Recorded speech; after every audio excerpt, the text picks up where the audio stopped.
ನಮಸ್ಕಾರ. ಸೋನಿ9 ನ್ಯೂಸ್ಗೆ ಸ್ವಾಗತ. ನಾನು ಪ್ರಭಾವತಿ. ಮೊದಲಿಗೆ ಮುಖ್ಯಾಂಶಗಳು. 3 ದಿನಗಳ ಜಾನುವಾರು ಕುಕ್ಕುಟ ಮತ್ಸ್ಯಮೇಳದಲ್ಲಿ ಗಮನ ಸೆಳೆದ ಫಲಪುಷ್ಪ ಪ್ರದರ್ಶನ. ಬಿಳಿ ನೇರಳೆ ಬಣ್ಣದ 30 ಕೆಜಿ ಸೇವಂತಿ ಹೂಗಳಿಂದ ಅಲಂಕರಿಸಿದ ಭಗವಾನ್ ಗೌತಮ ಬುದ್ಧನ ಮೂರ್ತಿ ಆಕರ್ಷಿಸುತ್ತಿತ್ತು. ಪರಮಪೂಜ್ಯ ಡಾಕ್ಟರ್ ಚನ್ನಬಸವ ಪಟ್ಟದೇವರ ಜಯಂತ್ಯೋತ್ಸವ. ಡಾಕ್ಟರ್ ಚನ್ನಬಸವ ಪಟ್ಟದೇವರ ಕನ್ನಡ ರತ್ನ ಪ್ರಶಸ್ತಿ ಪ್ರದಾನ ಸಮಾರಂಭ ದಿನಾಂಕ 20ರಂದು ಹಮ್ಮಿಕೊಳ್ಳಲಾಗಿದೆ ಎಂದು ಸುದ್ದಿಗೋಷ್ಠಿಯಲ್ಲಿ ಗುರುಬಸವ ಪಟ್ಟದೇವರು ಮಾಹಿತಿ ನೀಡಿದ್ದರು. ದಿನಾಂಕ 21ರಂದು ಬೆಳಗಾವಿ ಜಿಲ್ಲೆಯಲ್ಲಿ ನಡೆಯಲಿರುವ ಕಾರ್ಯಕ್ರಮಕ್ಕೆ ಪೂರ್ವಭಾವಿ ಸಭೆಯನ್ನ ಬೀದರ್ ನಗರದ ಶಾಸಕರ ಕಚೇರಿಯಲ್ಲಿ ಪೌರಾಡಳಿತ ಸಚಿವ ರಹೀಂ ಖಾನ್ ಅವರು ಹೆಚ್ಚಿನ ಸಂಖ್ಯೆಯಲ್ಲಿ ಭಾಗವಹಿಸಬೇಕೆಂದು ಕರೆ ನೀಡಿದ್ದರು.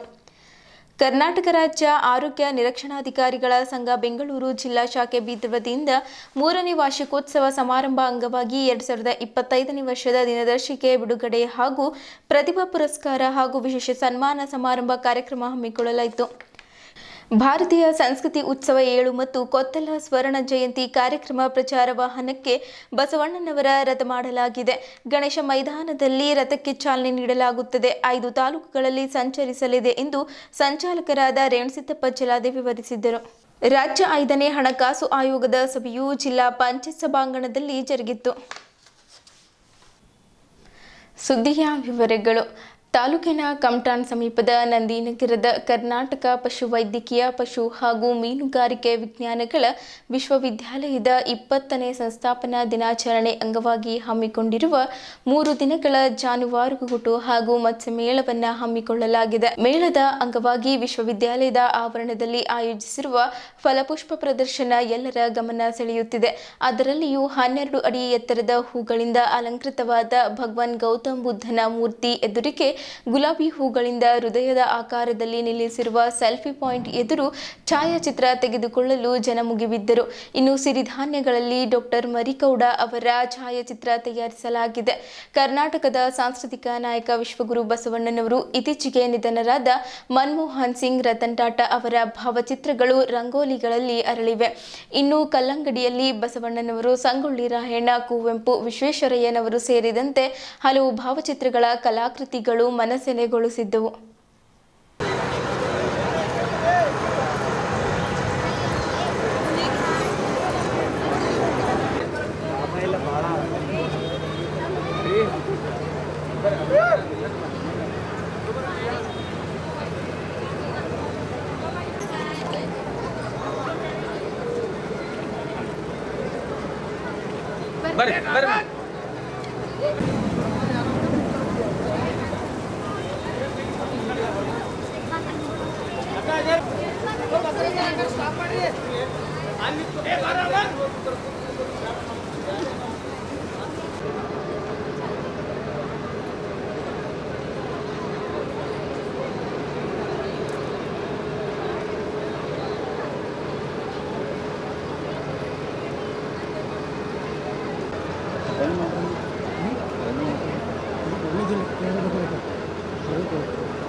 ತೆಗೆದು ಒಳಗೆ ಅಥವಾ ಚಮಚದ ಮೂಲಕ ಮಗುವಿಗೆ ಕುಡಿಸಬೇಕು.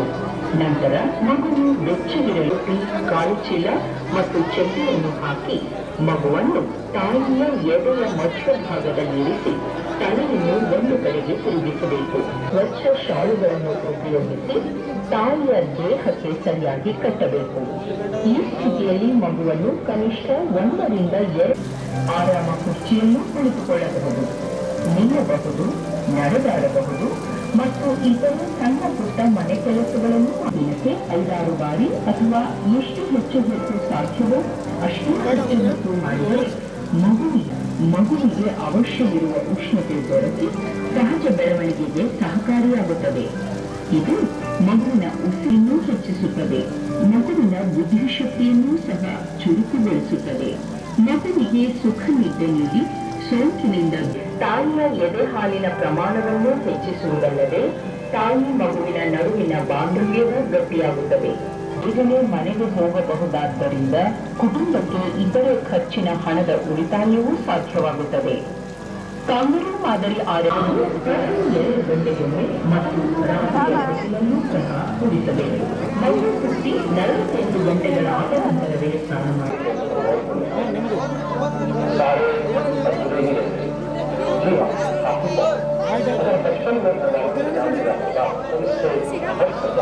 सरकारी स्वास्थ्य कर्मी घर आकर दी जाती है हाथी पांव से बचने की दवा।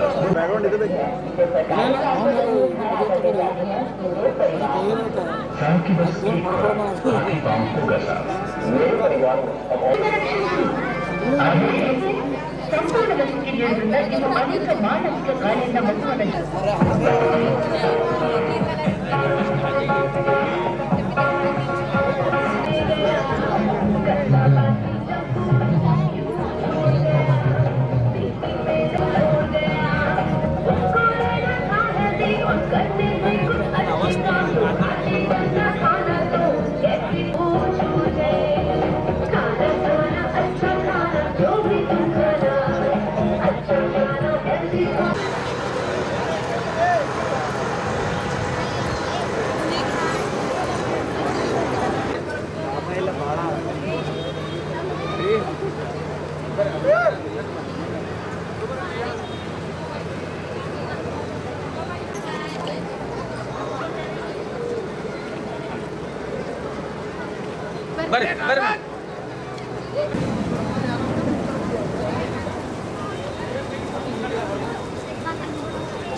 ತೆಗೆದು ಒಳಗೆ ಅಥವಾ ಚಮಚದ ಮೂಲಕ ಮಗುವಿಗೆ ಕುಡಿಸಬೇಕು. ನಂತರ ಮಗುವು ಬೆಚ್ಚಗಿರಲು ಕಾಳುಚೀಲ ಮತ್ತು ಚೆಲ್ಲಿಯನ್ನು ಹಾಕಿ ಮಗುವನ್ನು ತಾಯಿಯ ಎದೆಯ ಮಧ್ಯಭಾಗದಲ್ಲಿರಿಸಿ ತಲೆಯನ್ನು ಒಂದು ಕಡೆಗೆ ತಿರುಗಿಸಬೇಕು. ಸ್ವಚ್ಛ ಶಾಲುಗಳನ್ನು ಉಪಯೋಗಿಸಿ ತಾಯಿಯ ದೇಹಕ್ಕೆ ಸರಿಯಾಗಿ ಕಟ್ಟಬೇಕು. ಈ ಸ್ಥಿತಿಯಲ್ಲಿ ಮಗುವನ್ನು ಕನಿಷ್ಠ 1 ರಿಂದ 2 ಆರಾಮ ಕುರ್ಚಿಯನ್ನು ಕುಳಿತುಕೊಳ್ಳಬಹುದು, ನಿಲ್ಲಬಹುದು, ನಡೆದಾಡಬಹುದು ಮತ್ತು ಇತರ ಸಣ್ಣ ಪುಟ್ಟ ಮನೆ ಕೆಲಸಗಳನ್ನು ದಿನಕ್ಕೆ 5-6 ಬಾರಿ ಅಥವಾ ಎಷ್ಟು ಹೆಚ್ಚು ಸಾಧ್ಯವೋ ಅಷ್ಟು ಹೆಚ್ಚು ಮಾಡಿದರೆ ಮಗುವಿಗೆ ಅವಶ್ಯವಿರುವ ಉಷ್ಣತೆ ದೊರಕಿ ಸಹಜ ಬೆಳವಣಿಗೆಗೆ ಸಹಕಾರಿಯಾಗುತ್ತದೆ. ಇದು ಮಗುವಿನ ಉಸಿರನ್ನು ಹೆಚ್ಚಿಸುತ್ತದೆ, ಮಗುವಿನ ಬುದ್ಧಿಶಕ್ತಿಯನ್ನೂ ಸಹ ಚುರುಕುಗೊಳಿಸುತ್ತದೆ. ಮಗುವಿಗೆ ಸುಖ ನಿದ್ದೆ ನೀಡಿ ಸೋಂಕಿನಿಂದ ತಾಯಿಯ ಎದೆ ಹಾಲಿನ ಪ್ರಮಾಣವನ್ನು ಹೆಚ್ಚಿಸುವುದಲ್ಲದೆ ತಾಯಿ ಮಗುವಿನ ನಡುವಿನ ಬಾಂಧವ್ಯವೂ ಗಟ್ಟಿಯಾಗುತ್ತದೆ. ಬೇಗನೆ ಮನೆಗೆ ಹೋಗಬಹುದಾದ್ದರಿಂದ ಕುಟುಂಬಕ್ಕೆ ಇತರೆ ಖರ್ಚಿನ ಹಣದ ಉಳಿತಾಯವೂ ಸಾಧ್ಯವಾಗುತ್ತದೆ. ಕಾಂಗರೂ ಮಾದರಿ ಆರೋಗ್ಯವು ಪ್ರತಿ 2 ಗಂಟೆಗೊಮ್ಮೆ ಮತ್ತು ರಾತ್ರಿಯ ಹೊತ್ತಿನಲ್ಲೂ ಸಹ ಕುಡಿಸಬೇಕು. ಮಗು ಹುಟ್ಟಿ 48 ಗಂಟೆಗಳ ಆದ ನಂತರವೇ ಸ್ನಾನ ಮಾಡಬೇಕು.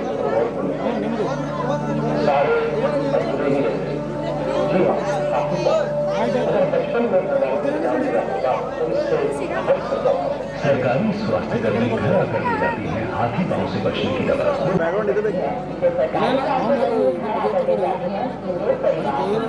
साल की बस एक हाथी पांव को गसा।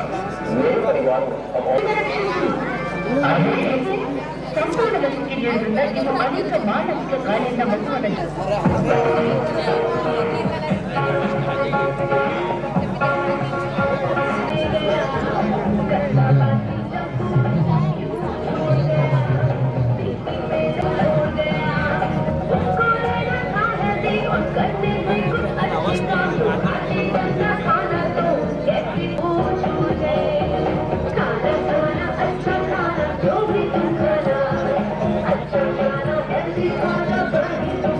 ಈ ವರ್ಷವು ತೋಟಗಾರಿಕೆ ಇಲಾಖೆಯು ಪಶುಮೇಳದ ಅಂಗವಾಗಿ ತೋಟಗಾರಿಕೆ ಫಲ ಪ್ರದರ್ಶನ ಕಾರ್ಯಕ್ರಮವನ್ನು ಹಮ್ಮಿಕೊಂಡಿರುತ್ತದೆ. ಈ ಕಾರ್ಯಕ್ರಮದಲ್ಲಿ ನಾವು ಲೆಕ್ಕ ಶೀರ್ಷಿಕೆ ಶಾಂತಿ ಮತ್ತು ಸಮಾನತೆ ಅಡಿ ಈ ಒಂದು ಫಲಾಪಸ ಪ್ರದರ್ಶನ ಮಾಡಿರುತ್ತೇವೆ. ಈ ಶಾಂತಿಯ ಸಂಕೇತವಾಗಿರ್ತ ಭಗವಾನ್ ಬುದ್ಧರ ಮೂರ್ತಿಗೆ ಭಗವಾನ್ ಬುದ್ಧರ ಮೂರ್ತಿ 12 ಫೀಟ್ ಉದ್ದದಿರುತ್ತದೆ. ಈ ಒಂದು ಮೂರ್ತಿಗೆ 40 kg ಸೇವಂತಿಗೆ ಹೂ ಬೇರೆ ಬೇರೆ ಬಿಳಿ ಬಣ್ಣದ್ದು, ಪರ್ಪಲ್ ಬಣ್ಣದ್ದು ಮತ್ತು ಬಾಹುಬಲಿ ತಳಿಯ ಈ ಹೂಗಳನ್ನು ಅಲಂಕಾರ ಮಾಡುವ ಮೂಲಕ ಇದನ್ನು ನಾವು ಹೂವಿನಿಂದ ಅಲಂಕರಿಸಿರುತ್ತೇವೆ. ಅದೇ ರೀತಿಯಾಗಿ ಭಗವಾನ್ ಬುದ್ಧ ನಂತರ ಬಸವಣ್ಣ, ಡಾಕ್ಟರ್ ಮನಮೋಹನ್ ಸಿಂಗ್, JID ಟಾಟಾ ಅವರ ಭಾವಚಿತ್ರವನ್ನು ರಂಗೋಲಿಯಲ್ಲಿ ಬಿಡಿಸಿ ಹೂಕುಂಡಗಳಿಂದ ಜೋಡಣೆ ಮಾಡಿರುತ್ತೇವೆ. ಅದೇ ರೀತಿಯಾಗಿ ಕರ್ನಾಟಕದ ತೋಟಗಾರಿಕೆ ಪಿತಾಮಹ ಆದಂಥ ಡಾಕ್ಟರ್ MH ಮರಿಗೌಡ್ರವರ ಭಾವಚಿತ್ರವನ್ನು ಸಿರಿಧಾನ್ಯಗಳಿಂದ ನಾವು ಬಿಡಿಸಿರುತ್ತೇವೆ ಮತ್ತು ಹೂಗಳಿಂದ ಅದನ್ನು ಜೋಡಣೆ ಮಾಡಿರುತ್ತೇವೆ. ಇದು ಅಲ್ಲದೆ ನನ್ನ ಕಲ್ಲಂಗಡಿಯಲ್ಲಿ ಕರ್ನಾಟಕದ ಸಾಂಸ್ಕೃತಿಕ ನಾಯಕರಂಥ ಬಸವಣ್ಣನವರು, ಸ್ವಾತಂತ್ರ್ಯ ಹೋರಾಟಗಾರ ಅಂತ ಸಂಗೊಳ್ಳಿ ರಾಯಣ್ಣ, ಅದೇ ರೀತಿಯಾಗಿ ಜ್ಞಾನಪೀಠ ಪ್ರಶಸ್ತಿ ಪಡೆದಂಥ ಶಿವರಾಮ್ ಕಾರಂತರಾಗಿರ್ಬೋದು, ಅನಂತಮೂರ್ತಿಯವರಾಗಿರ್ಬೋದು ಮತ್ತು ಬೇರೆ ಬೇರೆ ಸಾಹಿತಿಗಳ ಎಲ್ಲ ಭಾವಚಿತ್ರಗಳನ್ನು ಅದರಲ್ಲಿ ನಾವು ಕಲಾಕೃತಿಯಲ್ಲಿ ಬಿಡಿಸಿರ್ತೇವೆ. ಈ ಒಂದು ಕಾರ್ಯಕ್ರಮಕ್ಕೆ ನಾವು ಹೂಗಳನ್ನು ಹೈದರಾಬಾದಿಂದ ಬಿಡಿ ಹೂಗಳು, ಎಕ್ಸಾಟಿಕ್ ಹೂಗಳು, ಪುಣೆಯಿಂದ ಅಲಂಕಾರ ಗಿಡಗಳನ್ನು ತಂದು ಕಳೆದ 15 ದಿವಸಗಳಿಂದ ಸತತವಾಗಿ ದುಡಿದು ಈ ಒಂದು ಫಲಪುಷ್ಪ ಪ್ರದರ್ಶನ ಯಶಸ್ವಿ ಮಾಡಿ ಈ ಒಂದು ಭಾಗದಲ್ಲಿ ರೈತರು ನಾಗರಿಕರು ಸಂತೋಷಪಟ್ಟು ಆನಂದ ಪಡ್ತಾ ಇದ್ದಾರೆ. ಜಿಲ್ಲೆಯ ಉಸ್ತುವಾರಿ ಸಚಿವರು ಮತ್ತು ಈ ಒಂದು ಕ್ಷೇತ್ರದ MLA ಕೂಡ ಸಂತೋಷ ವ್ಯಕ್ತಪಡಿಸಿದ್ದಾರೆ. ಇಂದು ಪಶು ಮೇಳ, ಕೃಷಿ ಮೇಳ ಹಾಗೂ ಫಲಪುಷ್ಪ ಪ್ರದರ್ಶನವನ್ನು ಹಮ್ಮಿಕೊಂಡಿರ್ತಾರೆ. ಇಲ್ಲಿ ಬಂದು ಈ ಫಲಪುಷ್ಪ ಪ್ರದರ್ಶನವನ್ನು ವೀಕ್ಷಿಸಿದಾಗ ಇಲ್ಲಿ ನಮಗೆ ವಿವಿಧ ಥರದ ಹೂವು, ತರಕಾರಿ, ಹಣ್ಣು ಮತ್ತು ತುಂಬ ಡಿಫ್ರೆಂಟ್ ವೆರೈಟಿಯ ಫಲಪುಷ್ಪಗಳನ್ನು ನೋಡಿ ತುಂಬ ಸಂತೋಷವಾಯಿತು. ಇಲ್ಲಿ ನಮ್ಮ ಜಿಲ್ಲೆಯಲ್ಲಿ ಬೆಳೆಯುವಂತಹ ವಾಟರ್ ಮೆಲನ್ ಅಂದರೆ ಟರ್ಬೂಜ್ನಲ್ಲಿ ವಿವಿಧ ಕಲಾವಿದಗಳು ಇಲ್ಲಿ ಕಲಾಕೃತಿಯನ್ನು ಕೆತ್ತಿರುತ್ತಾರೆ. ಕುವೆಂಪು ಅವರು, ಬಸವಣ್ಣನವರು ಹಾಗೂ ಬೀದರ್ ಜಿಲ್ಲೆಯ ಚಿತ್ರ ಮತ್ತು ವಿವಿಧ ದೇಶಭಕ್ತರ ಚಿತ್ರಗಳನ್ನು ಇಲ್ಲಿ ಕೆತ್ತಿರುತ್ತಾರೆ. ಇದನ್ನು ನೋಡಿ ನಮಗೆ ತುಂಬ ಆನಂದ ಆಯಿತು. ನಮ್ಮ ಜಿಲ್ಲೆಯಲ್ಲಿ ಈ ಥರದ ವಿವಿಧ ಕಲಾಕೃತಿಗಳು, ಫಲಪುಷ್ಪ ಪ್ರದರ್ಶನಗಳು, ವಿವಿಧ ಥರದ ಹೂವುಗಳು, ಹಣ್ಣುಗಳು ನೋಡಲು ನಮಗೆ ತುಂಬ ಖುಷಿಯಾಗುತ್ತಿದೆ. ಇದೇ ಥರದ ಹೂವು ಹಣ್ಣುಗಳು ನಾವು ನಮ್ಮ ಹೊಲದಲ್ಲಿ ಅಥವಾ ತಾಕಿನಲ್ಲಿ ಬೆಳೆಸಬೇಕೆನ್ನಂಥ ಆತ್ಮಸ್ಥೈರ್ಯ ಅಥವಾ ಆತ್ಮಶಕ್ತಿ ನಮಗೆ ಬರ್ತಾ ಇದೆ. ಇಲ್ಲಿ ಹಮ್ಮಿಕೊಂಡಿರುವಂತಹ ಪುಷ್ಪಮೇಳ ನೋಡಿ ನಮಗೆ ತುಂಬ ಸಂತೋಷ ಆಯಿತು. ಇದೇ ಥರ ಪ್ರತಿ ವರ್ಷವೂ ಈ ಥರದ ಫಲಪುಷ್ಪ ಪ್ರದರ್ಶನವನ್ನು ಅಳವಡಿಸಬೇಕಾಗಿ ತಮ್ಮಲ್ಲಿ ವಿನಂತಿ. ಜಿಲ್ಲಾ ಭಾರತೀಯ ಬಸವ ಬಳಗದ ನೇತೃತ್ವದಲ್ಲಿ ಕಲ್ಯಾಣ ನಾಡಿನ ನಡೆದಾಡುವ ದೇವರು ನೂತನ ಅನುಭವ ಮಂಟಪದ ಶಿಲ್ಪಿಗಳು, ಶಾಂತಿವರ್ಧಕ ಶಿಕ್ಷಣ ಸಂಸ್ಥೆಯ ಸಂಸ್ಥಾಪಕರು, ಗಡಿನಾಡಿನಲ್ಲಿ ಕನ್ನಡ ರಕ್ಷಿಸಿ ಬೆಳೆಸಿದ ಕನ್ನಡದ ಪಟ್ಟದೇವರು, ಹಿರೇಮಠ ಸಂಸ್ಥಾನ ಪೀಠಾಧ್ಯಕ್ಷರಾಗಿ ಬಸವ ತತ್ವವನ್ನು ಉಸಿರಾಗಿಸಿಕೊಂಡು ನಮ್ಮೆಲ್ಲರ ಆರಾಧ್ಯ ದೈವ ಡಾಕ್ಟರ್ ಚನ್ನಬಸವ ಪಟ್ಟದೇವರ 135ನೇ ಜಯಂತಿಯನ್ನು ಇದೇ ದಿನಾಂಕ 20/1/2025 ಸಂಜೆ 5 ಗಂಟೆಗೆ ಚನ್ನಬಸವ ಪಟ್ಟದೇವರ ರಂಗಮಂದಿರದಲ್ಲಿ ಜರುಗಲಿದೆ. ಈ ಸಮಾರಂಭದಲ್ಲಿ ಪರಮಪೂಜ್ಯ ಚನ್ನಬಸವ ಪಟ್ಟದೇವರ ಪರಮ ಶಿಷ್ಯರಾದ ಶತಾಯುಷಿ ಲೋಕನಾಯಕ ಭೀಮಣ್ಣ ಖಂಡ್ರೆ ಅವರು ಪೂಜ್ಯರೊಂದಿಗೆ ಈ ಗಡಿಭಾಗದಲ್ಲಿ ಕನ್ನಡ ನಾಡು ನುಡಿ ಸಂರಕ್ಷಣೆಗಾಗಿ ಕೈಜೋಡಿಸಿ ಸಮಾಜೋಧಾರ್ಮಿಕ ಶೈಕ್ಷಣಿಕ ಕಾರ್ಯಗೈದು ದಣಿವರಿಯದ ಕಲ್ಯಾಣ ಕರ್ನಾಟಕ ಹಿರಿಯ ಚೇತನರು ಅನುಪಮ ಸೇವೆ ಕಂಡು ಭಾರತೀಯ ಬಸವ ಬಳಗದಿಂದ ಕೊಡಮಾಡುವ ಡಾಕ್ಟರ್ ಚನ್ನಬಸವ ಪಟ್ಟದೇವರು ಕನ್ನಡ ರತ್ನ ಪ್ರಶಸ್ತಿ ಪ್ರದಾನ ಸಮಾರಂಭ ಹಮ್ಮಿಕೊಳ್ಳಲಾಗಿದೆ ಎಂದು ಜಿಲ್ಲಾ ಪತ್ರಿಕಾ ಭವನದಲ್ಲಿ ಕರೆದ ಸುದ್ದಿಗೋಷ್ಠಿಯಲ್ಲಿ ಪೂಜ್ಯ ಗುರುಬಸವ ಪಟ್ಟದೇವರು ಮಾತನಾಡುತ್ತಾ ಹೇಳಿದ್ದರು. ಈ ಪತ್ರಿಕಾಗೋಷ್ಠಿಯಲ್ಲಿ ಬಾಬು ವಾಲಿ, ಬಾಬುರಾವ್ ದಾನಿ, ವಿಜಯ್ ಕುಮಾರ್ ಪಾಟೀಲ್ ಯರ್ನಳ್ಳಿ, ಜಯರಾಜ್ ಖಂಡ್ರೆ, ರೇಣಸಿದ್ದಪ್ಪ ಜಿಲ್ಲಾದೆ, ಶಿವಶಂಕರ್ ಟೋಕ್ರೆ ಸೇರಿದಂತೆ ಇತರರು ಇದ್ದರು. ಇದೇ ತಿಂಗಳಲ್ಲಿ 20ನೇ ತಾರೀಕದಂದು ಸಾಯಂಕಾಲ 5 ಗಂಟೆಗೆ ಪೂಜ್ಯ ಚನ್ನಬಸವ ಪಟ್ಟದೇವರ ರಂಗಮಂದಿರದಲ್ಲಿ ಭಾರತೀ ಬಸವ ಬಳಗದ ವತಿಯಿಂದ ಮದ್ಘನಲಿಂಗ ಚಕ್ರವರ್ತಿ ಡಾಕ್ಟರ್ ಚನ್ನಬಸವ ಪಟ್ಟದೇವರ 135ನೇ ಜಯಂತ್ಯೋತ್ಸವವನ್ನು ಆಚರಿಸ್ತಾ ಇದ್ದೀವಿ. ಇದಕ್ಕೆ ಹೆಚ್ಚಿನ ರೀತಿಯಿಂದ ಪ್ರಸಾರ ಕೊಟ್ಟು ಈ ಕಾರ್ಯಕ್ರಮದಲ್ಲಿ ಹೆಚ್ಚಿನ ಸಂಖ್ಯೆ ಸೇರಬೇಕು, ಇದರ ಸದುಪಯೋಗ ಮಾಡ್ಕೋಬೇಕು ಅನ್ನುವ ಹಿನ್ನೆಲೆ ಇಟ್ಟುಕೊಂಡು ಭಾರತಿ ಬಸವ ಬಳಗದ ವತಿಯಿಂದ ಈ ಒಂದು ಕಾರ್ಯಕ್ರಮ ಆಯೋಜಿಸಲಾಗಿದೆ. ಇಲ್ಲಿ ಡಾಕ್ಟರ್ ಚನ್ನಬಸವ ಪಟ್ಟದೇವ್ರಂದ್ರೆ ಅವರೊಂದು ದಿವ್ಯ ಶಕ್ತಿ. ನಿಜಕ್ಕೂ ಈ ಭಾಗ ಸ್ವಾತಂತ್ರ್ಯಕ್ಕಿಂತ ಮೊದಲು ನಿಜಾಮನ ಆಡಳಿತ ಇದ್ದಾಗ, ಇದು ಉರ್ದುಮಯ ಇದ್ದಾಗ, ಅಂಥ ಸಂದರ್ಭದಲ್ಲಿ ದೊಡ್ಡ ಕೆಲಸ ಡಾಕ್ಟರ್ ಚನ್ನಬಸವ ಪಟ್ಟದೇವರು ಮಾಡಿದ್ದು. ಸರ್ವತೋಮುಖ ಅಭಿವೃದ್ಧಿ ಆಗಬೇಕಾದ್ರೆ ಅದಕ್ಕೆ ಶಿಕ್ಷಣನೇ ಮೌಲ್ಯ ಅಂತ ತಿಳ್ಕೊಂಡು 1936ರಲ್ಲಿ ಶಾಂತಿವರ್ಧಕ ಶಿಕ್ಷಣವನ್ನು ಪ್ರಾರಂಭ ಮಾಡ್ತಾರೆ. ಅದು ಈಗಿನ ತೆಲಂಗಾಣ ಮೂರ್ಗಿ ಗ್ರಾಮದಲ್ಲಿ. ಅದರ ನಂತರ ಅಲ್ಲೆಲ್ಲ ಸ್ವಲ್ಪ ಸಮಸ್ಯೆ ಇತ್ತು. ಅಂಥ ಇದರಲ್ಲಿ ಸಂಗಮ್ ತಗೊಂಡು ಬರ್ತಾರೆ. ಸಂಗಮದಿಂದ ಲಾತೂರು, ಆನಂತರ ಭಾಲ್ಕಿ, ಕಮಲ್ನಗರದಲ್ಲಿ ನಡೀತದೆ. ಒಟ್ಟಾರೆ ಶಾಂತಿವರ್ಧಕ ಶಿಕ್ಷಣ ಸಂಸ್ಥೆಯಿಂದ ಇವತ್ತು ಕೇವಲ ನಾಡಲ್ಲ, ರಾಷ್ಟ್ರ ಅಲ್ಲ, ಅಂತಾರಾಷ್ಟ್ರ ಮಟ್ಟದಲ್ಲೂ ಆ ಶಾಲೆ ಕಾಲೇಜಲ್ಲಿ ಕಲಿತಂಥ ವಿದ್ಯಾರ್ಥಿಗಳು ಸಾಧನೆ ಮಾಡಿದ್ದಾರೆ. ಅದಕ್ಕೆ ಕಲ್ಪವೃಕ್ಷ ಅಂದರೆ ಅದು ಡಾಕ್ಟರ್ ಚನ್ನಬಸವ ಪಟ್ಟದೇವರು. ಲೋಕನಾಯಕ ಭೀಮಣ್ಣ ಖಂಡ್ರೆಯವರನ್ನು ಆಯ್ಕೆ ಮಾಡಲಾಗಿದೆ. ಈ ಕಾರ್ಯಕ್ರಮದಲ್ಲಿ ವಿಶೇಷವಾಗಿ ಲೋಕಸಭಾ ಸದಸ್ಯರ ಕಡೆಯಿಂದ ಉದ್ಘಾಟನೆ ಆಗ್ತದೆ. ತೆಲಂಗಾಣದ ಲೋಕಸಭಾ ಸದಸ್ಯರು ಇದರ ಕಾರ್ಯಕ್ರಮ ಅತಿಥಿಗಳಿರ್ತಾರೆ. ಮತ್ತು ವಿಶೇಷವಾಗಿ ನಿಜಗುಣಾನಂದ ಮಹಾಸ್ವಾಮಿಗಳು ಅವರು ಖ್ಯಾತ ಪ್ರವಚನಕಾರರು, ಅವ್ರದಿಂದ ಅಲ್ಲಿ ಅನುಭವದ ನುಡಿ ನಡೀತದೆ. ಆನಂತರ ವಿಶೇಷ ಎಲ್ಲ ಬೀದರ್ ಜಿಲ್ಲೆಯಲ್ಲಿ ಇರ್ತಕ್ಕಂಥ ಎಲ್ಲರೂ ವೇದಿಕೆ ಮೇಲೆ ಇರ್ತಾರೆ.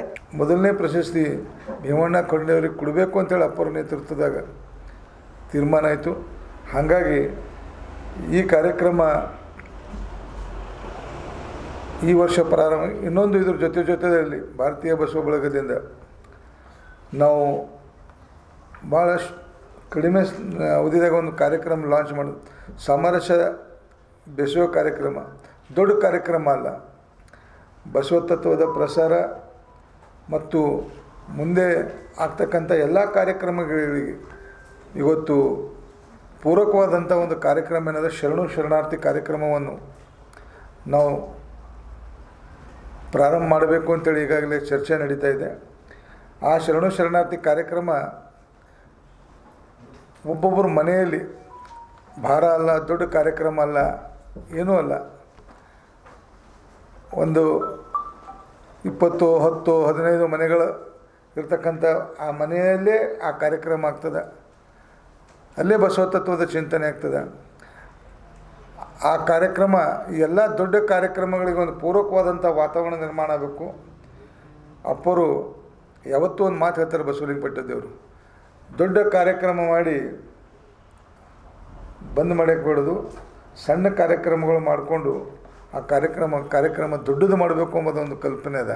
ಹಾಗಾಗಿ ಖರ್ಚು ವೆಚ್ಚ ರಹಿತವಾಗಿರ್ತಕ್ಕಂಥ ಇವತ್ತು ನಾವು ಆ ಒಂದು ಕಾರ್ಯಕ್ರಮವನ್ನು ಸಹ ಶೀಘ್ರದಲ್ಲಿ ಬಸವ ಬಳಗದಿಂದ ಪ್ರಾರಂಭ ಮಾಡ್ತಾಯಿದ್ದೆವು.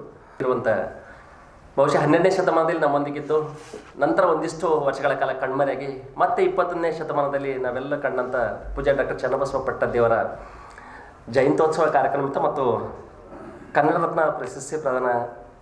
ಈ ಕಾರ್ಯಕ್ರಮ ನಿಜವಾಗ್ಲೂ ಈ ಭಾಗದ ಶತಾಯುಷಿಗಳು ಬಸವ ಮತ್ತು ಕನ್ನಡ ಎರಡನ್ನೂ ತನ್ನ ಬದುಕಿನ ಭಾಗವಹಿಸಿಕೊಂಡ ಡಾಕ್ಟರ್ ಭೀಮಣ್ಣ ಖಂಡ್ರೆಯವರಿಗೆ ಪ್ರಶಸ್ತಿ ನೀಡ್ತಾ ಇರೋದು ನಿಜವಾಗ್ಲೂ ನಮ್ಮೆಲ್ಲ ಕನ್ನಡಿಗರಿಗೆ ಇದು ಸಂತಸವನ್ನು ತಂದಿದೆ ಅಂತಕ್ಕಂಥ ಮಾತನ್ನು ಈ ಸಂದರ್ಭದಲ್ಲಿ ಹೇಳ್ತಾ, ಯಾಕಂದರೆ ಈ ಭಾಗದ ಏಕೀಕರಣ ಚಳವಳಿ ಇರ್ಬೋದು, ಈ ಹಿಂದೆ ನಡೆದಂಥ ಈ ಭಾಗದಲ್ಲಿ ಕನ್ನಡ ಉಳಿಕೆಗಾಗಿ ಡಾಕ್ಟರ್ ಚನ್ನಬಸವ ಪಟ್ಟದೇವರು ಮತ್ತು ಭೀಮಣ್ಣ ಖಂಡ್ರೆಯವರು ಬಹು ದೊಡ್ಡ ಕೊಡುಗೆಯನ್ನು ಈ ಭಾಗಕ್ಕೆ ಕೊಟ್ಟಿದ್ದಾರೆ.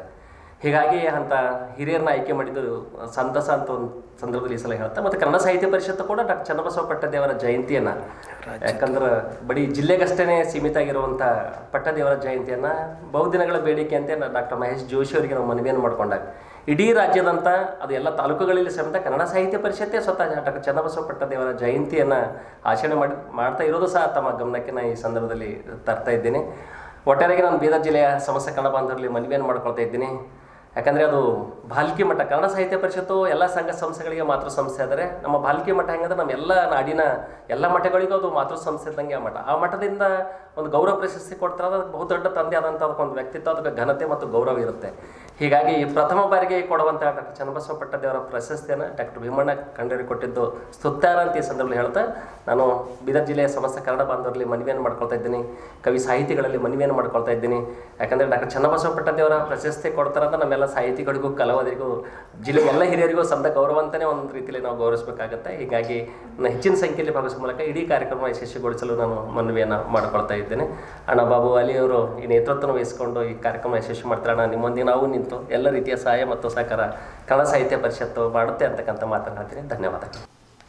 ಬೀದರ್ ನಗರದ ಶಾಸಕರ ಕಚೇರಿಯಲ್ಲಿ ಇದೇ ತಿಂಗಳ 21ರಂದು ಬೆಳಗಾವಿ ಜಿಲ್ಲೆಯಲ್ಲಿ ನಡೆಯಲಿರುವ ಜೈ ಬಾಪು ಜೈ ಭೀಮ್ ಜೈ ಸಂವಿಧಾನ ಸಮಾವೇಶದ ಹಿನ್ನೆಲೆಯಲ್ಲಿ ಪೂರ್ವಭಾವಿ ಸಭೆ ಕಾರ್ಯಕ್ರಮವನ್ನು ಪೌರಾಡಳಿತ ಹಾಗೂ ಹಜ್ ಖಾತೆ ಸಚಿವರ ರಹೀಂ ಖಾನ್ ಅವರು ಸಭೆಯನ್ನು ಉದ್ದೇಶಿಸಿ ಮಾತನಾಡುತ್ತಾ ರಾಹುಲ್ ಗಾಂಧೀಜಿ ಅವರು, ಮಲ್ಲಿಕಾರ್ಜುನ್ ಖರ್ಗೆ, ಮುಖ್ಯಮಂತ್ರಿ ಸಿದ್ದರಾಮಯ್ಯನವರು, ಉಪಮುಖ್ಯಮಂತ್ರಿ ಡಿಕೆ ಶಿವಕುಮಾರ್ ಅವರು ಈ ಕಾರ್ಯಕ್ರಮಕ್ಕೆ ಭಾಗವಹಿಸಲಿದ್ದಾರೆ.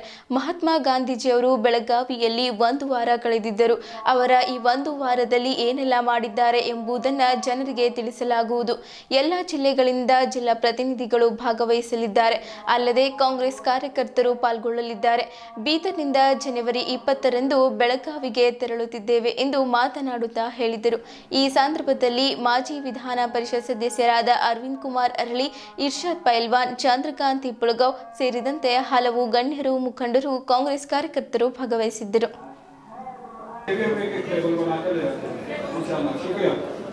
और आज मीटिंग बुलाई गई थी, इसका खुलासा हमारे मिनिस्टर साहब ने आपको दिया है. इंशाल्लाह एक पट्टी बना के उसको जो भी आने चाह रहे उनके डिसाइड करते हैं. इतना बोलते हुए तಮ್ಮೆಲ್ಲರಿಗೆ ನಾನು ತುಂಬಾ ಚಿಕಿತ್ಸಾ ಮಿನಿಸ್ಟರ್ ಈಶ್ವರ್ ಖಂಡ್ರೆ ಅವರು ನಿನ್ನೆ ಘಟನಾ ಆಗಿದೆ ಇದ್ದಾರೆ, ಇನ್ನೊಬ್ಬರು ಸೀರಿಯಸ್ ಇದ್ದಾರೆ, ಅಲ್ಲಿ ಆಲ್ರೆಡಿ ಹೋಗಿದ್ದಾರೆ. ಅವ್ರಿಗೆ ಭೇಟಿ बनाकर आपको सबको बताएंगे. 20 तारीख के दिन निकलना है उनको, 21 के दिन सभा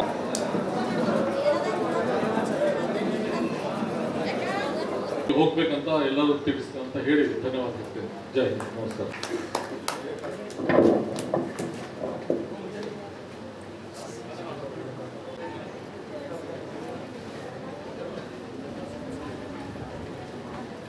इस मौके पर ಅಂತ ಅವರಿಗೆ ಹೇಳ್ತೇನೆ. ಎಲ್ಲರೂ ವೇಟ್ ಮಾಡತ್ತಾರೆ.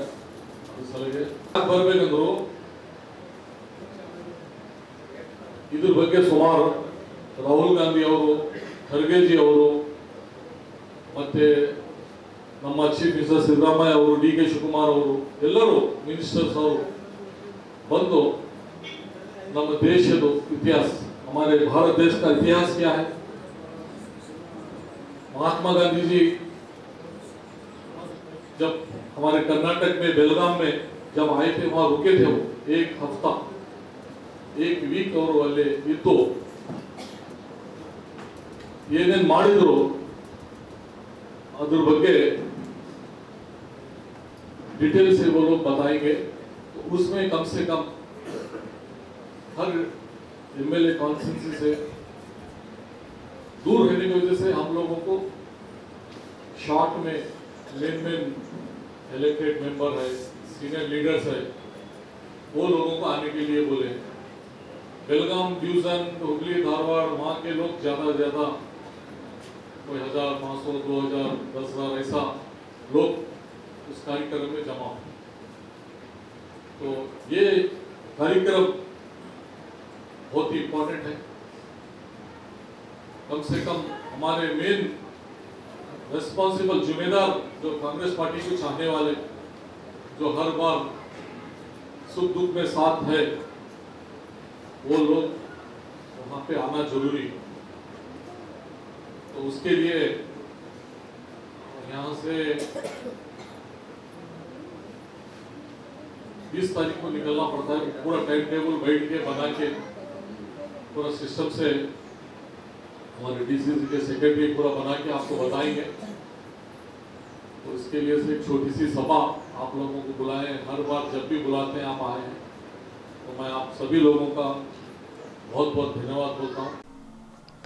ಕರ್ನಾಟಕ ರಾಜ್ಯ ಆರೋಗ್ಯ ನಿರೀಕ್ಷಣಾಧಿಕಾರಿಗಳ ಸಂಘ ಬೆಂಗಳೂರು ಜಿಲ್ಲಾ ಶಾಖೆ ಬೀದರ್ ವತಿಯಿಂದ 3ನೇ ವಾರ್ಷಿಕೋತ್ಸವ ಸಮಾರಂಭದ ಅಂಗವಾಗಿ ಪ್ರತಿಭಾ ಪುರಸ್ಕಾರ ಹಾಗೂ ವಿಶೇಷ ಸನ್ಮಾನ ಸಮಾರಂಭ ಕಾರ್ಯಕ್ರಮ ಮತ್ತು 2025ನೇ ವರ್ಷದ ದಿನದರ್ಶಿಕೆ ಬಿಡುಗಡೆ ಕಾರ್ಯಕ್ರಮವನ್ನು ಸರ್ಕಾರಿ ನೌಕರರ ಸಮುದಾಯ ಭವನ ಪ್ರತಾಪ್ನಗರದಲ್ಲಿ ಹಮ್ಮಿಕೊಳ್ಳಲಾಯಿತು. ಕರ್ನಾಟಕ ರಾಜ್ಯ ಆರೋಗ್ಯ ನಿರೀಕ್ಷಣಾಧಿಕಾರಿಗಳ ಸಂಘದ ಬೀದರ್ ಜಿಲ್ಲೆಯ ಎಲ್ಲಾ ತಾಲೂಕಾ ಅಧ್ಯಕ್ಷರು, ಪದಾಧಿಕಾರಿಗಳು ಮತ್ತು ಜಿಲ್ಲೆಯ ಎಲ್ಲ ಹಿರಿಯ ಆರೋಗ್ಯ ನಿರೀಕ್ಷಣಾಧಿಕಾರಿಗಳು ಭಾಗವಹಿಸಿದ್ದರು. ಲಿಂಗಾಯತ್ ಮಹಾಮಠ ಬಸವಗಿರಿಯ ಪೂಜ್ಯ ಶ್ರೀ ಪ್ರಭುದೇವ ಮಹಾಸ್ವಾಮಿಗಳು ಹಾಗೂ ಮಾನ್ಯ ಜಿಲ್ಲಾ ಆರೋಗ್ಯ ಮತ್ತು ಕುಟುಂಬ ಕಲ್ಯಾಣ ಅಧಿಕಾರಿಗಳು ಯಾದಗಿರಿನ ಡಾಕ್ಟರ್ ಮಹೇಶ್ ಬಿರಾದರ್ ಅವರು ಜ್ಯೋತಿ ಬೆಳಗಿಸುವ ಮೂಲಕ ಕಾರ್ಯಕ್ರಮವನ್ನು ಉದ್ಘಾಟಿಸಿ ಮಾತನಾಡಿದ್ದರು. ಇದೇ ಸಂದರ್ಭದಲ್ಲಿ ವಿವಿಧ ಕ್ಷೇತ್ರಗಳಲ್ಲಿ ಸಾಧನೆ ಸಲ್ಲಿಸಿದ ಮಹನೀಯರಿಗೆ ಸನ್ಮಾನಿಸಿ ಗೌರವಿಸಲಾಯಿತು. ಮಾನ್ಯ ಡಾಕ್ಟರ್ ಸಂತೋಷ್ ಕಾಂಬ್ಳೆ ಜಿಲ್ಲಾ ಅಂಕಿತ ಅಧಿಕಾರಿಗಳು, ಆಹಾರ ಸುರಕ್ಷಾ ಗುಣಮಟ್ಟ ಪ್ರಾಧಿಕಾರ ಬೀದರ್ ಹಾಗೂ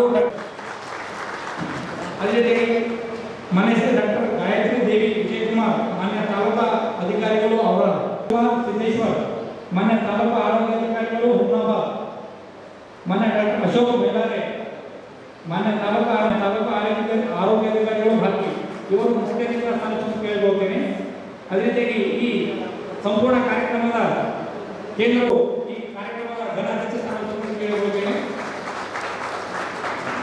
ಅದೇ ರೀತಿಯಾಗಿ ಈ ಕಾರ್ಯಕ್ರಮದಲ್ಲಿ ಮಾನ್ಯ ಶ್ರೀ ಸೋಮಶೇಖರ್ ಬೇರಾಡ್ಕರ್ ಅಧ್ಯಕ್ಷರು, ಕರ್ನಾಟಕ ರಾಷ್ಟ್ರ ನೌಕರರ ಸಂಘ ಬೀದರ್, ಮೌಲಿಕ್ ತುಗಾವೆ ಕಾರ್ಯದರ್ಶಿ, ಕರ್ನಾಟಕ ರಾಜ್ಯ ಸರ್ಕಾರಿ ನೌಕರರ ಸಂಘ ಬೀದರ್.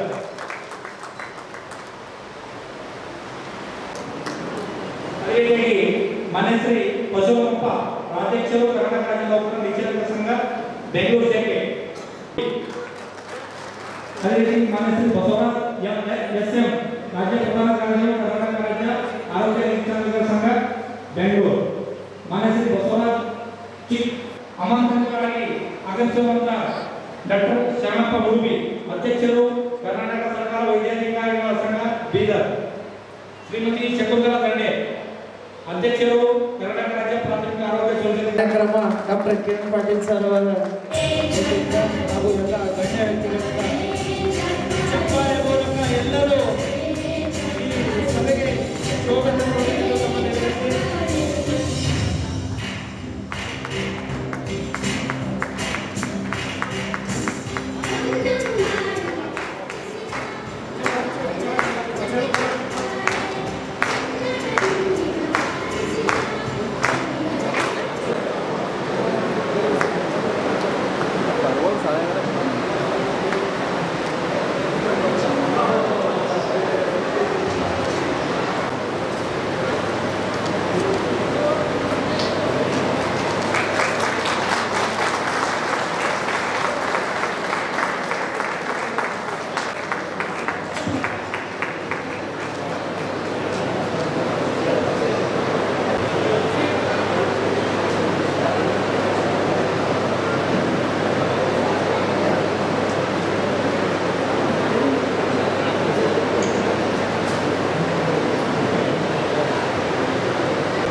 ಅದನ್ನು ತಿಳಿಸ್ಕೊಡ್ತಕ್ಕಂಥ ಜವಾಬ್ದಾರಿ ನಮ್ಮ ಆರೋಗ್ಯ ಇಲಾಖೆ ಅಂತಕ್ಕಂಥದ್ದು. ನಮ್ಮ ಆರೋಗ್ಯ ಇಲಾಖೆ ಜವಾಬ್ದಾರಿ ಕೇವಲ ಚಿಕಿತ್ಸೆ ಶಾಲೆಗಳಿಗೆ ಹೋಗಿ ಆರೋಗ್ಯದ ಬಗ್ಗೆ ಅರಿವು ಕೊಡ್ತಕ್ಕಂಥ ದೊಡ್ಡ ಜವಾಬ್ದಾರಿ ಇವತ್ತು ನಮ್ಮ ಆರೋಗ್ಯ ಇಲಾಖೆ ಮೇಲೆ ಇದೆ ಅಂತಕ್ಕಂಥದ್ದು ನಾವು ತಿಳ್ಕೊಳ್ಬೇಕಾಗಿದೆ. ಅದಕ್ಕೆ ಅಂತಕ್ಕಂಥ ನಾವು ತಿಳ್ಕೊಳ್ಬೇಕಾಗಿದೆ. ಅದಕ್ಕಾಗಿ ನಾವೆಲ್ಲರೂ ಕೂಡ ಸೇವೆಯಲ್ಲಿರ್ತಕ್ಕಂಥ ನಾವು ಯಾವ ಹುದ್ದೆಯಲ್ಲಿ ಇರ್ತೀವಿ, ನಾವು ಯಾವ ಪದವಿಯನ್ನು ಪಡೆದಿರ್ತಕ್ಕಂಥ ಡಾಕ್ಟರ್ ರಾಜ್ಕುಮಾರ್ ಹೆಬ್ಬಾಳೆ ಇದು ಒಂದು ಹೆಮ್ಮೆ ವಿಷಯ ಅಂತ ಹೇಳ್ಬೋದು. ನಮ್ಮ ಬೀದರ್ ಜಿಲ್ಲೆಯಲ್ಲೇ ಒಂದು ನಮ್ಮ ಸಂಸ್ಕೃತಿ, ಕಲೆ, ಜಾನಪದ ಲೋಕಕ್ಕೆ ತಮ್ಮ ಒಂದು ಕೊಡುಗೆ ನೀಡಿ ಹಲವಾರು ಪ್ರಶಸ್ತಿಗಳಿಗೆ ಅವರು ಭಾಜನರಾಗಿದ್ದಾರೆ. ಕನ್ನಡ ಸಾಹಿತ್ಯ ಸಂಸ್ಕೃತಿ ಈ ಒಂದು ನಮ್ಮ ಇಡೀ ನಮ್ಮ ದೇಶದಲ್ಲೇ ಬಡ ಸಾಹಿತ್ಯ ಪ್ರತಿಭೆಗಳನ್ನು ಗುರುತಿಸಿ ಅವರಿಗೆ ವೇದಿಕೆ ಕಲ್ಪಿಸಿ ಅವರಿಗೆ ಅಕ್ಷರ ಜ್ಞಾನವಿಲ್ಲದಂತಹ ಜನರನ್ನು ಗುರುತಿಸಿ ಜಾನಪದ ಸಾಹಿತ್ಯ ರಂಗದಲ್ಲಿ ಅವಕಾಶ ಕಲ್ಪಿಸಿ ಹಲವಾರು ಪ್ರತಿಭೆಗಳನ್ನು ಗುರುತಿಸಿ ನಮ್ಮ ದೇಶದ ಸಂಸ್ಕೃತಿಯನ್ನು ಉಳಿಸುವಲ್ಲಿ ನಮ್ಮ ಡಾಕ್ಟರ್ ರಾಜ್ಕುಮಾರ್ ಹೆಬ್ಬಾಳೆ ಅವರು ನಿಸ್ವಾರ್ಥ ಸೇವೆಯನ್ನು ಎಲ್ಲ ಬದಲಿಯಾಗಿದೆ. ಅಂತಂದ್ರೆ ಮೊದಲು ಎಲ್ಲ ಬಹಳ ಕಷ್ಟಕರವಾದಂತಹ ಒಂದು ಸನ್ನಿವೇಶಗಳು ಇರ್ತಿದ್ವು. ರೋಡ್ ಇರ್ತಿರ್ಲಿಲ್ಲ, ಕಮ್ಯುನಿಕೇಷನ್ ಇರಲಿಲ್ಲ, ಟ್ರಾನ್ಸ್ಪೋರ್ಟ್ ಇರಲಿಲ್ಲ. ಇವತ್ತಿನ ದಿವಸ ಎಲ್ಲ ಸೌಕರ್ಯಗಳು ಇದೆ. ಸೊ ಈಗ ನಮ್ಗೆ ಬೇಕಾಗಿರೋದು ಏನು ಅಂದರೆ ಒಂದೇ ಮನೋಭಾವನೆ. ಅದು ಆಲ್ರೆಡಿ ತಾವೆಲ್ಲರೂ ಕೂಡ ಇವತ್ತಿನ ದಿವಸ ಸೇವೆಯಲ್ಲಿ ತೋರಿಸ್ತಾ ಇದ್ದೀರಿ. ಅದಕ್ಕೆ ಮತ್ತೊಮ್ಮೆ ನಾನು ನಿಮಗೆ ಅಭಿನಂದನೆಗಳನ್ನು ಸಲ್ಲಿಸುತ್ತೇನೆ.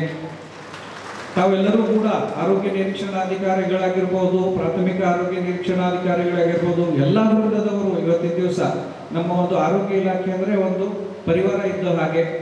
ಸಂಘ ಸಂಘಟನೆ ಅಂತಂದರೆ ಯಾವುದಕ್ಕಾಗಿ ಬೇಕು ನಮಗೆ ಸಂಘ ಸಂಘಟನೆ ಅಂದರೆ ಕೇವಲ ಹೋರಾಟಕ್ಕಾಗಲಿ ಅಥವಾ ಜಗಳಕ್ಕಾಗಿ ಅಲ್ಲ ಅಂತ ಅಷ್ಟೇ ಅಂತ ಸೀಮಿತ ಅಂತ ಇರೋದಿಲ್ಲ. ನಮ್ಮ ಸಂಘಟನೆ ಅಂತಂದರೆ ನಮ್ಮ ಒಂದು ಶಕ್ತಿ ಪ್ರದರ್ಶನ, ಒಗ್ಗಟ್ಟಿನಲ್ಲಿ ಶಕ್ತಿ ಇದೆ ಅಂತ ಹೇಳ್ತೀವಿ. ಆ ಶಕ್ತಿಯ ಸದುಪಯೋಗ ಆಗಬೇಕು. ಸಕಾರಾತ್ಮಕ ಕೆಲಸದಲ್ಲಿ ನಾವು ಅದನ್ನು ತೊಡಗಿಸ್ಕೊಳ್ಬೇಕು.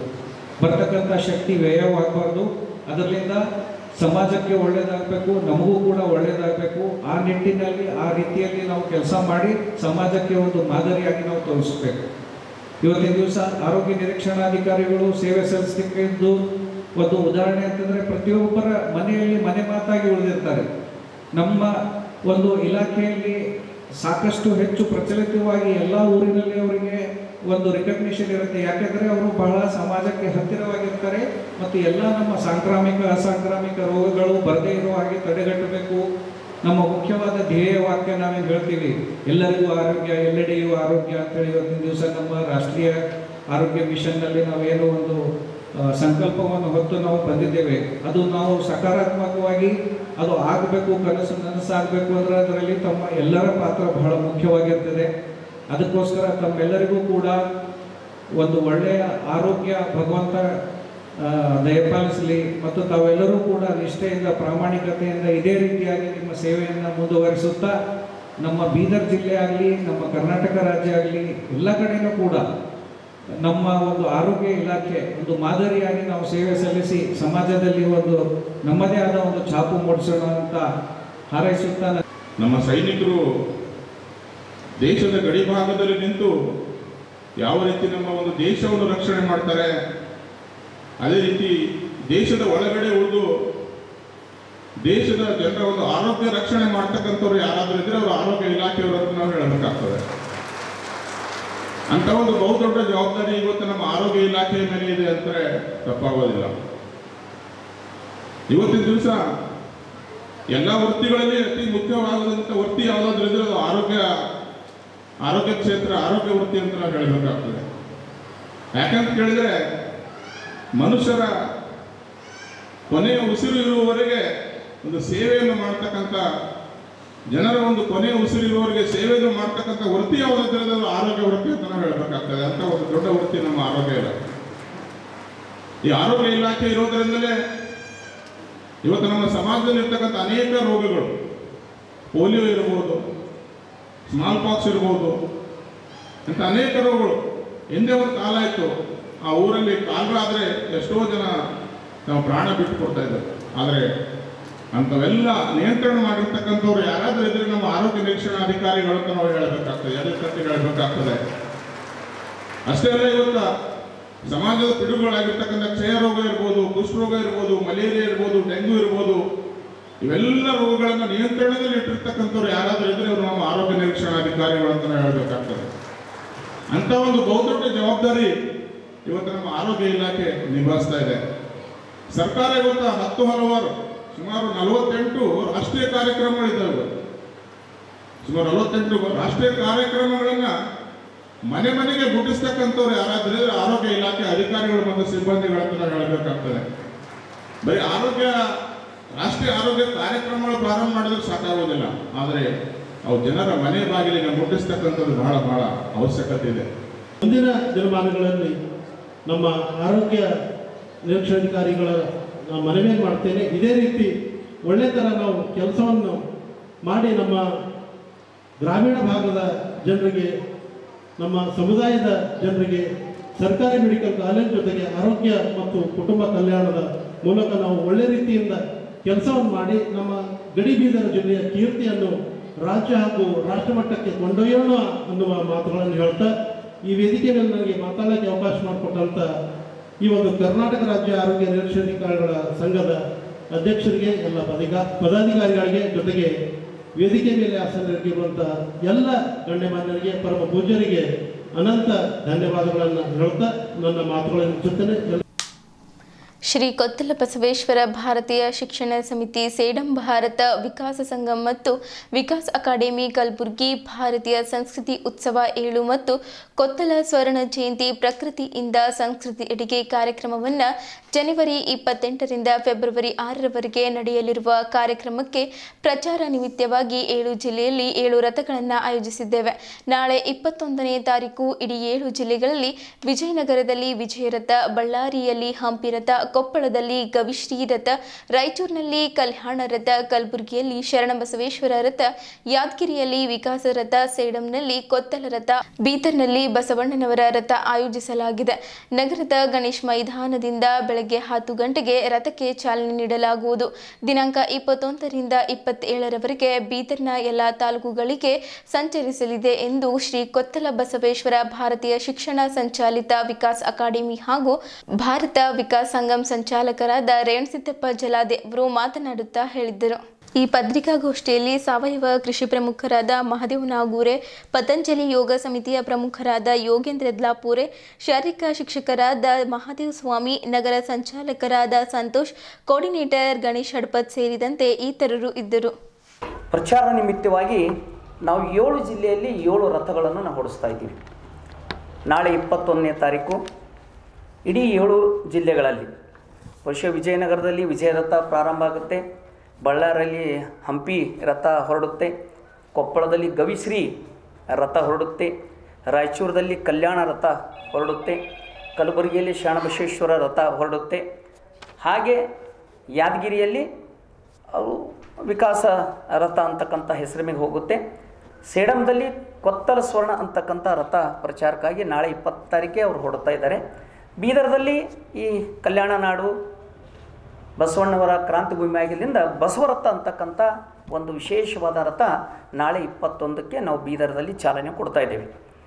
ಸೊ ಮುಂಜಾನೆ 10 ಗಂಟೆಗೆ 2 ಕಡೆಯಿಂದ ನಮ್ಮ ಸಾರ್ವಜನಿಕರು, ವಿದ್ಯಾರ್ಥಿಗಳು, ಕಾಲೇಜು ವಿದ್ಯಾರ್ಥಿಗಳು, ಶಿಕ್ಷಕರು ಎಲ್ಲರೂ ಏನಪ್ಪ ಅಂದ್ರೆ ನಮ್ಮ ಭೂಮಡಿ ಕಾಲೇಜ್ ಹತ್ತಿರ ಇರತಕ್ಕಂಥ ಚೆನ್ನಮ್ಮ ವೃತ್ತದಲ್ಲಿ ಸೇರ್ತಾರೆ. ಅಲ್ಲಿನ ಮೆರವಣಿಗೆ ಮೂಲಕ ಗಣೇಶ್ ಮೈದಾನ ಬರ್ತಾರೆ. ಉಳಿದಂತೆ ಈ ಭಾಗದ ಜನ ಬಹುಶಃ ಈ ನೌಬಾದ್ ಇರ್ಬೋದು, ಶಿವನಗರ ಇರ್ಬೋದು, ಈ ಕಡೆ ಇರ್ತಕ್ಕಂಥ ವಿದ್ಯಾರ್ಥಿಗಳು ಮತ್ತು ಶಿಕ್ಷಕರು, ಮ್ಯಾನೇಜ್ಮೆಂಟ್ದವರೆಲ್ಲ ಈ ಶಿವನಗರ ದೊಡ್ಡ ಸರ್ಕಲ್ ಇರ್ತಕ್ಕಂಥ ಸರ್ದಾರ್ ವಲ್ಲಭಾಯಿ ಪಟೇಲ್ ಸರ್ಕಾರದಲ್ಲಿ ಏನಪ್ಪ ನಾವೆಲ್ಲ ಸೇರಿ ಏಕಕಾಲದಲ್ಲಿ ಸರಿಯಾಗಿ 10ವರೆಗೆ ಮೆರವಣಿಗೆ ಪ್ರಾರಂಭ ಆಗುತ್ತೆ. 11 ಗಂಟೆಗೆ ಏನಪ್ಪ ಅಂದ್ರೆ ನಾವು ಗಣೇಶ್ ಮೈದಾನದಲ್ಲಿ ಏನಪ್ಪ ಅಂದ್ರೆ ಅಲ್ಲಿ ನಾವು ಸಮಾವೇಶ ಇರುತ್ತೆ. ಆ ಸಮಾವೇಶದಲ್ಲಿ ನಮ್ಮ ಬೀದರಿನ ಎಲ್ಲ ಪೂಜ್ಯರಿಗೆ ನಾವು ಆಹ್ವಾನ ಕೊಟ್ಟಿದ್ದೀವಿ, ಜೊತೆಗೆ ಗಣ್ಯರಿಗೆ.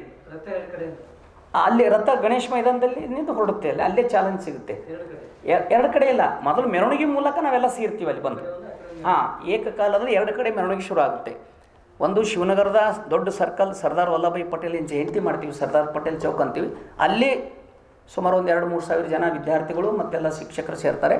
ಆ ಭಾಗದಲ್ಲಿ ಸುಮಾರು ಒಂದು 2,000 ಜನ 3,000 ಜನ ವಿದ್ಯಾರ್ಥಿಗಳು, ಬೇರೆ ಬೇರೆ ಶಾಲೆ ಕಾಲೇಜು ಸಾರ್ವಜನಿಕರೆಲ್ಲ ಸೇರಿ ಏಕಕಾಲದಲ್ಲಿ 10:30ಕ್ಕೆ ಮೆರವಣಿಗೆ ಬರುತ್ತೆ. ಮಧ್ಯದಲ್ಲಿ ನಾವು ಈ ಜನೋಡ ರಸ್ತೆಯಿಂದ ಸಿದ್ಧಾರ್ಥ ಕಾಲೇಜಿನ ಕೂಡ ಸುಮಾರು 1,000 ಜನ ವಿದ್ಯಾರ್ಥಿಗಳು ಆ ಮೆರವಣಿಗೆ ಜೊತೆ ಸೇರಿಕೊಳ್ತಾರೆ. ಸರಿಯಾಗಿ 11 ಗಂಟೆಗೆ ಸಮಾವೇಶ ಆಗುತ್ತೆ. 11:30ಕ್ಕೆ ಶಾರ್ಪ್ ಆಗಿ ಏನಪ್ಪ ಅಂದ್ರೆ ಇಲ್ಲಿನ ಜಿಲ್ಲೆಯ ಗಣ್ಯರು ಮತ್ತು ಇಲ್ಲಿನ ಹಿರಿಯರು ಮತ್ತು ಚಿಂತಕರು, ಈಗಾಗಲೇ ಅನೇಕ ಸಂಘಟನೆಯಲ್ಲಿ ಕೆಲಸ ಮಾಡ್ತಕ್ಕಂಥ ಹಿರಿಯರು ಏನಪ್ಪ ಅಂದ್ರೆ ಬಸವರಥಕ್ಕೆ ಚಾಲನೆ ಕೊಡ್ತಾರೆ.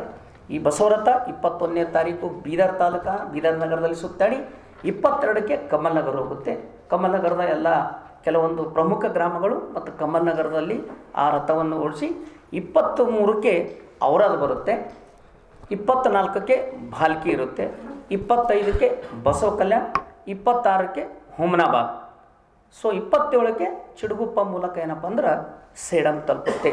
ಸೊ ಎಲ್ಲ ರಥಗಳು ಅಂದರೆ ಯಾದಗಿರಿ, ರಾಯಚೂರು, ಬೀದರ್ದ ರಥಗಳು 27ನೇ ತಾರೀಕು ಮಧ್ಯಾಹ್ನವರೆಗೆ ಸೇಡಂ ತಲುಪುತ್ತೆ. ಉಳಿದಂತೆ ವಿಜಯನಗರ, ಬಳ್ಳಾರಿ, ಕೊಪ್ಪಳ, ಕಲಬುರಗಿದವರು ಕಲಬುರಗಿ ತಲುಪುತ್ತೆ. ಯಾಕಂದರೆ ಈ ಕಾರ್ಯಕ್ರಮ 29 ಪ್ರಾರಂಭ ಆಗುತ್ತೆ. 28ಕ್ಕೆ ಏಕಕಾಲದಲ್ಲಿ 2 ಕಡೆ ಭಾಳ ದೊಡ್ಡ ಪ್ರಮಾಣದ ಮೆರವಣಿಗೆ ನಡೆಯುತ್ತೆ. ಒಂದು ಗುಲ್ಬರ್ಗಾದಲ್ಲಿ, ಇನ್ನೊಂದು ಸೇಡಂದಲ್ಲಿ. ಸೊ ಹಾಗಾಗಿ ಸೇಡಂದಲ್ಲಿ ಸುಮಾರು 30,000-40,000 ಜನ ವಿದ್ಯಾರ್ಥಿಗಳು ಶಿಕ್ಷಕರು ಸೇರ್ತಾರೆ. ಕಲಬುರಗಿಯಲ್ಲಿ ಸುಮಾರು 1 ಲಕ್ಷ ಮೇಲ್ಪಟ್ಟು ಏನಪ್ಪ ಅಂದ್ರೆ ಸುಮಾರು 5 ಕಿಲೋಮೀಟರ್ವರೆಗೆ ಮೆರವಣಿಗೆ ಆಗುತ್ತೆ. ಆ ಮೆರವಣಿಗೆ ಮುಗಿಸಿದ ನಂತರ ನೇರವಾಗಿ ಅವರು ಸೇಡಂ ತಾಲೂಕಿನಲ್ಲಿ ಕಾರ್ಯಕ್ರಮ ಮಾಡತಕ್ಕಂಥ ಬೀರ್ನಳ್ಳಿ ಪ್ರಕೃತಿ ನಗರಕ್ಕೆ ಏನಪ್ಪ ಅಂದ್ರೆ ಎಲ್ಲರೂ ಹೋಗ್ತಾರೆ. ಅಲ್ಲಿ 3 ಗಂಟೆಗೆ ಏನಪ್ಪ ಅಂದ್ರೆ ಪ್ರದರ್ಶನಿಗಳು, ನಮ್ಮದೇನು 9 ಪ್ರದರ್ಶನ ಇವೆ, ಅಲ್ಲೆಲ್ಲ ಇನ್ವಿಟೇಷನ್ ಇದೆ. ಆ ಪ್ರದರ್ಶನಗಳು ಉದ್ಘಾಟನೆ ಆಗುತ್ತೆ. ಮುಂಜಿನ 6 ಗಂಟೆಗೆ ನಮ್ಮ ಪತಂಜಲಿ ಯೋಗ ಪ್ರಮುಖರಾಗಿರ್ತಕ್ಕಂಥ ಯೋಗ ಋಷಿಗಳಾಗಿರ್ತಕ್ಕಂಥ ಬಾಬಾ ರಾಮದೇವರ ಒಂದು ಆಗಮನ ಆಗ್ತಾ ಇದೆ ಸೇಡಂಗೆ. ಅಲ್ಲಿ 1 ಲಕ್ಷಕ್ಕಿಂತ ಹೆಚ್ಚು ಜನರು ಆ ಯೋಗದಲ್ಲಿ ಭಾಗವಹಿಸ್ತಾ ಇದ್ದಾರೆ. ಅದರ ಜೊತೆ 200 ಯೋಗ ಶಿಕ್ಷಕರು ಅದರಲ್ಲಿ ಭಾಗವಹಿಸಿ ಆ ಪೂಜ್ಯರ ಜೊತೆ ಬಾಬಾ ರಾಮದೇವ್ರ ಜೊತೆ ಯೋಗವನ್ನು ಮಾಡ್ತಾರೆ. ಪ್ರಾತ್ಯಕ್ಷಿಕವಾಗಿ ಯೋಗವನ್ನು ಹೇಳ್ಕೊಡ್ತಾರೆ ಬಾಬಾ ರಾಮದೇವರು. ಹಾಗಾಗಿ ಇದು ಭಾಳ ಐತಿಹಾಸಿಕವಾಗಿರ್ತಕ್ಕಂಥದ್ದು. ಎಲ್ಲರೂ ಸಮವಸ್ತ್ರದಲ್ಲಿರ್ತಾರೆ. ಹಾಗಾಗಿ ಈ ಒಂದು 2ನೇ ತಾರೀಕು ನಡೀತಕ್ಕಂಥ ಮುಂಜಾನೆ 6 ಗಂಟೆಗೆ ನಡೀತಕ್ಕಂಥ ಯೋಗ ಶಿಬಿರದಲ್ಲಿ ನಮ್ಮ ಬೀದರದಿಂದ ಸುಮಾರು 10,000 ಜನ ಅದರಲ್ಲಿ ಭಾಗವಹಿಸ್ತಕ್ಕಂಥ ಒಂದು ನಮ್ಮ ನಿರೀಕ್ಷೆ ಇದೆ, ಹೆಚ್ಚಿಗೆ ಇದೆ. ಆದರೂ ಕೂಡ ಒಂದು 10,000 ಜನ ಅಲ್ಲಿ ಅವರ ಒಂದು ಶಿಬಿರಕ್ಕೆ ಭಾಗವಹಿಸಬೇಕು. ಅದೊಂದು ಐತಿಹಾಸಿಕವಾಗಿ ದಾಖಲೆ ಆಗಬೇಕು ಅನ್ನೋ ಒಂದು ಉದ್ದೇಶವನ್ನು ನಾವು ಇಟ್ಕೊಂಡೇವೆ. 1ನೇ ತಾರೀಕು ನಮ್ಮ ಕೃಷಿ ಸಂಬಂಧಪಟ್ಟ ಕಾರ್ಯಕ್ರಮ. ಪಾಟೀಲ್ಜಿಯವರು ರೈತ ಅಂದ್ರೆ ರೈ ಅಂದ್ರೆ ಸಂಪತ್ತು, ತ ಅಂದ್ರೆ ಉಳ್ಳವ. ಇವತ್ತ ರಹಿತ ಆಗ್ಯಾನಪ್ಪ, ರಹಿತ ಇರಲಾರ್ದವಾಗ್ಯಾನ.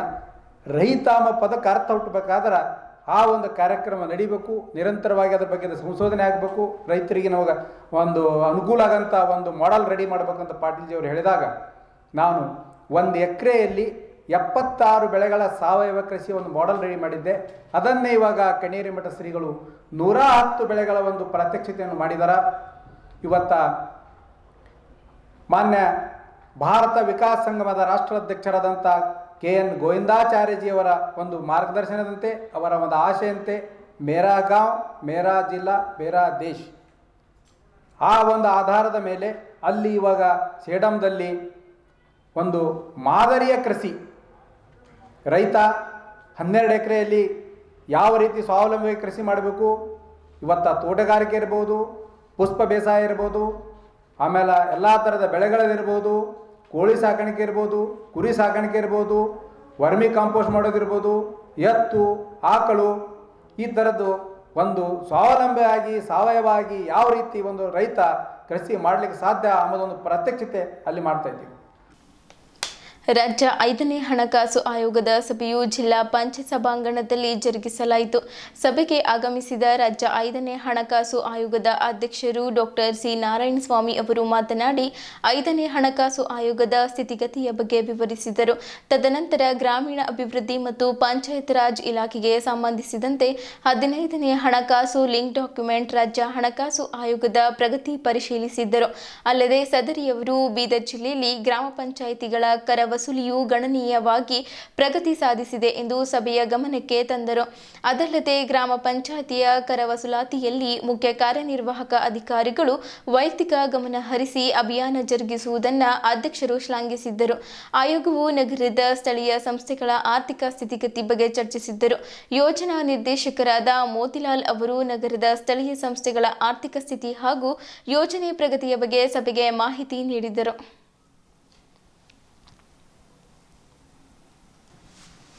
ಇಲ್ಲಿಯವರೆಗೂ ಸುದ್ದಿ ಕೊಟ್ಟಿದ್ದು ನಾನು ಪ್ರಭಾವತಿ. ಮುಂದಿನ ಸುದ್ದಿಯೊಂದಿಗೆ ಮತ್ತೆ ಭೇಟಿಯಾಗೋಣ. ವಂದನೆಗಳು.